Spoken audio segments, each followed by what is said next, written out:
Hey, TYT Politics. I'm Nomi Konst. We are here in Washington, D.C. I am with Congressman Ro Khanna, who was just elected this past fall. He is from the 17th District in California, which is basically Silicon Valley. Yep. And he unseated a longtime congressman, Mike Honda, which I think a lot of people were shocked by. It was getting close, but you would run against him. So was my family. Your family. So we're very grateful to have him. Thanks for joining us. Thanks for having me on. You know, I find your election fascinating because you have run several times before. You ran when you were 27 years old, very young. Yeah. You probably learned a lot of lessons along the way. Right. You joined the Obama administration, and you also were able to work with the Silicon Valley community. But at the same time, you don't take PAC money. You're in the Progressive Caucus. And so there's these two things that go hand in hand, and I think it confuses a lot of folks. Right. Because you're from Silicon Valley. Right. You know, do you want everyone to be a robot? Is that what your vision is? Right. So, you know, how do you balance that? It's a great question. I think that Silicon Valley can offer a very progressive vision for the country. And so I ran on a very progressive platform, saying that we need to expand Social Security, saying that we need Medicare for all, saying that we need to get money out of politics. And I think that type of vision can come from Silicon Valley. Now, what I think Silicon Valley can offer is we're going from, in my judgment, an industrial age to a digital age, that there is a transformation of the economy. And the question is, how are we going to get people participating in that economy? And my view is that Silicon Valley can offer ideas for that, but I certainly don't think so much would be a mouthpiece for tech companies. I have called for things like getting rid of corporate deferral, tax companies for the money overseas, enforcing antitrust law, making sure that we have reform on the H-1B visa program. And so I think when people look at my what I've done, they'll find that I'm not just a rubber stamp for the tech industry, but I'm talking about how we transition into this economy. You don't take money from PACs. There are only a couple in Congress, folks who do that. Yeah. 6 of you now. Yeah. Is it pretty much the Progressive Caucus? No, actually, it's there are a couple. Jared Polis, who's in the Progressive Caucus, and Beto O'Rourke. But then there are 2 Republicans, and then it's John Sarbanes as well. So 6 of us. I wanted to start the No PAC Caucus, and one of my colleagues said, bro, that's, well, why do you want to shame people? You don't want to do that. I said, that's exactly the point. We want to have some people not taking this PAC money, not because I think that people who don't take PAC money are any better than those who do, but because there's such frustration in the political process from folks that we've got to take some steps to say, we hear you. And I think one easy step is to say, we're not going to take PAC money. It costs about $1 million a year not to do it, because any incumbent can raise about $1 million taking PAC money. They have these things called check drops, literally. I was shocked where you all go and the purpose is you get a PAC check. So this is the type of stuff that people just drives people crazy. And one of the things that we had talked about, or when I tweeted out, when the DNC, when they elected Perez, I was for Keith Ellison, but when they elected Perez, fine, that's a philosophical difference. But they voted to allow lobbyist money, Corporate lobbyist money and lobbyist money. Obama had said he didn't want that. 8 years, he won 2 terms as president. Obviously, it didn't hamper him. We had this whole election where you had Bernie Sanders and, frankly, Donald Trump talking about draining the swamp, getting money out of politics.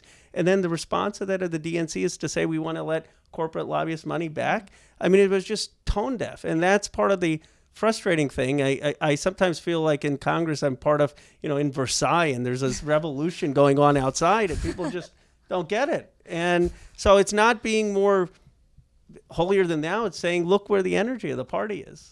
It's interesting that you say that, because at the DNC during these debates, especially over corporate lobbyist money and just my questioning of all the DNC candidates, the common response was, well, we shouldn't ban it. We shouldn't throw the baby out with the bathwater. We shouldn't ban the money because we don't have a sitting president. We can't raise that money as easily. We need the money to defeat Trump. And I thought the bigger story was, well, it's not so much how much money you're raising. It's how you raise the money, number one, and also, number 2, where you're spending the money. And of course, the money we later learned was not transparent. The budget wasn't transparent. So there's a lot of fuss over raising the amount of money. But when you look at even TYT, what I find fascinating about TYT, my position was crowdsourced. And as a result... Wow, I didn't know that. Yeah, My position was crowdsourced, and as a result, our viewers are so much more engaged Absolutely. because they invested in it. Yeah. So would you even step up and say, I know you've raised a lot of money, and you're Yeah. you're a prolific fundraiser. Right. Would you be willing to do small dollar donations Sure. or push for that more in the party? Sure. I think that there is I think we need to figure out how do we get more small dollar contributors, and that starts, I think, with a clear moral vision. So to me, the problem of the last election was there wasn't a clear vision on what the Democrats stood for from an economic perspective. There wasn't a clear vision. I mean, Bernie offered, I thought, a clear vision. I mean, agree with him or disagree with him. He said, okay, we need to make college free, for public college free. We need to expand Medicare for all. We need to make sure that we expand Social Security. We need to reform Wall Street. I would add to that we got to figure out how to get people the jobs of the future and the skills of the future and apprenticeships. But that's a vision. And I think the problem with why we lost was not that we didn't have money. Hillary had 3 times the money as Donald Trump. It was that we didn't have a clear, compelling vision that we were all speaking about. And I think if we have that vision, the money will come. Now, it's harder, candidly, to raise money as a member of Congress or as a senator or as a party than it is as someone running for president, because you're not going to have that celebrity and you're not going to inspire people going online and giving you $5 to $10. But I think we all have to try better to build grassroots networks in our districts, and to realize that you don't just have to put money on TV. The way I beat the incumbent, Mike Honda, was I responded to every Facebook comment myself. I tweeted at people who tweeted You tweeted at me. I tweeted at you, right? People would get into...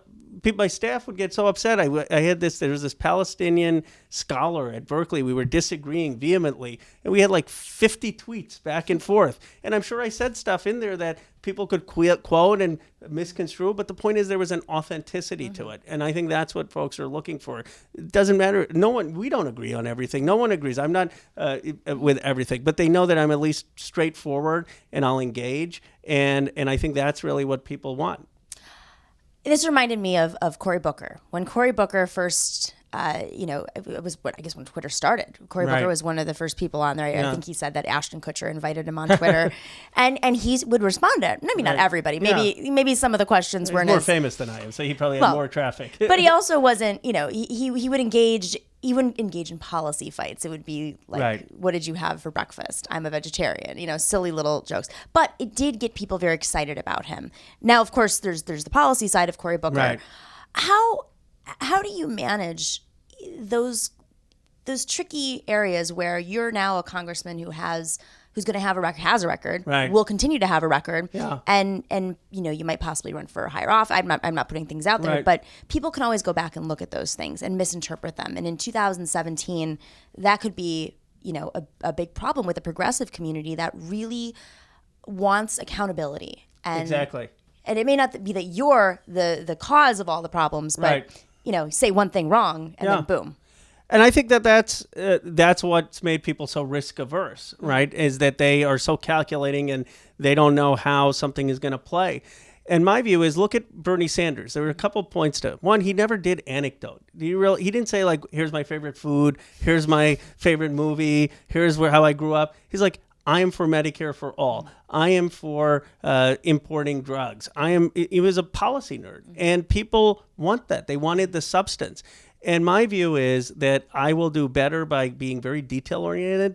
In the op-ed I wrote in the Sacramento Bee, I had clear policy. I want to eliminate stock buybacks or go back beyond 1982. That's going to upset a lot of tech companies. I don't know how that's going to play 5 years from now, but that's where I stand. I think people will respect if you put specific policy details out there, and then they'll be able to make a determination of where you stand. I think there's much more accountability now. It's why, first floor speech I made was against the 13 senators who had taken money from pharmaceuticals and then voted against Bernie Sanders' amendment. Mm-hmm. Now, folks came here and said, "Bro, you're speaking out against your own party. Why are you speaking out against 13 senators? You may need their support one day." Mm-hmm. Well, I think what folks want is less calculation, put things out there, and then, it may not be the best way of ultimately winning, but on the other hand, people will know that you're authentic. Mm-hmm. Why do you think that a lot of Democrats don't want to talk about the economy? I mean, I get the Democratic emails every day, the press emails, and it's Russia, Russia, Russia. Right. Important, real issue. but it's not a lot of how do we bring jobs back to, these communities that have been underserved. It's not a lot about healthcare for all. It's not, there's no uniform platform. Even though there's this progressive platform, it's like some people want to talk about one thing and others don't. Well, two reasons. One, talking about the economy is much harder, right? It's not as sexy. We are going through globalization and automation that's putting pressure on us. Someone once told me, John F. Kennedy went to McDowell, West Virginia, and spoke about 35% unemployment. Bernie Sanders went there in 2016, spoke about 35% unemployment. These are hard problems. And so it's easy to say, look, Trump is doing this wrong, Russia is horrible, and we should hold him accountable. Much harder to have a positive vision. And then the second part of it is it's much harder to have a consensus on what that positive vision would be. My complaint is too often our policy has been based on sort of group therapy. We bring in the new Democrats, we bring in the blue dog Democrats, we bring in the progressives, and then we say, okay, how do you all come to a compromise and agree? Now, that may be fine in a marriage. That's not how politics works. Politics works by aspiration. Let's have a vision. Here's what we stand for as Democrats, and then let's let the chips fall where they may. And let's not try to calculate what sounds good in each district. And I think that's been the problem. We're so afraid to say, let's just embrace Medicare for all. Let's embrace expansion of Social Security. Let's embrace public college for free. But that's what we need. That's really what we need to do. Let me give you one anecdote. I was talking to a moderate Democrat who was concerned about Hillary Clinton. And I said, why didn't you vote for her or support her? You voted for her, but why didn't you go all out? He said, well, she would have raised my taxes. I said, so you probably never would have been for Bernie Sanders. He said, no, I may have voted for Bernie. I said, but Bernie would have raised your taxes 3 times as much. And he said, yeah, I get that, but at least I know what I was getting. We would have had free college. We would have had health care. And so I think part of the problem is our incrementalist policies have left people thinking there's a bureaucratic state, but their life isn't improving. And what we need is a vision where people are going to be convinced that, yes, the Democrats getting in there are going to help me and my family. That's really interesting. So there is this outside of the Democratic Party, there are groups that are organizing. Even this weekend coming up, there's an organizational meeting with Democracy Alliance, which I know it's not campaign affiliated, but it's how these different groups and the billionaires and millionaires that fund them, where they go after the most crushing loss in ever for Democrats, and the most crushing set of losses in the past 10 years since 1929. Where do they go from here? How do you convince the funders of the party when you have forces out there that are trying to keep them, on that path, even though it has such a horrible record? How do you convince them to switch directions? And it's a completely different direction. It is a different direction. Well, one I say is look at where the energy of this party was. I mean, it would be a harder case to make if there weren't Bernie Sanders. To me, it's sort of like I got to Congress and it's like Bernie Sanders didn't happen. I mean, he won the future of the party. Look at the data. Two, it's look at groups like Justice Democrats. There are new groups that are emerging that do get this, that do get the energy, and I think that we'll be able to harness the funding. And the final point I would make is something that Robert Reich once said, and he said, don't underestimate the power of a moral argument. People need to be inspired. We need to lead with conviction. So public college for all may not be attainable ultimately, but let's clearly set the goal. Let's fight for it. If then in the process of Congress we have to compromise on something that's better, fine. No one is saying don't compromise, but don't compromise on the aspiration and the conviction. It's sort of like we don't even put out our vision. And on the other side, Paul Ryan or others, they put out their vision and then they start compromising from there. We ought to clearly put out our vision. They start in crazy land. They start in crazy land, and then they come to a compromise. We start at in the midway. I mean, it's like they're starting on on their 20-yard line of what they want. We're starting at the 50-yard line, so we compromise at the 30-yard line. We should start from our 20-yard line, and that's what Bernie Sanders did. It's not like Bernie Sanders was impractical. I'm sure if you talk to Bernie Sanders, he would say, look, I'm not going to achieve all this right away, but this is our vision. This is our aspiration. And let's start from that framework. And it's that moral conviction that the Democratic Party needs, that FDR had, the most popular Democratic president.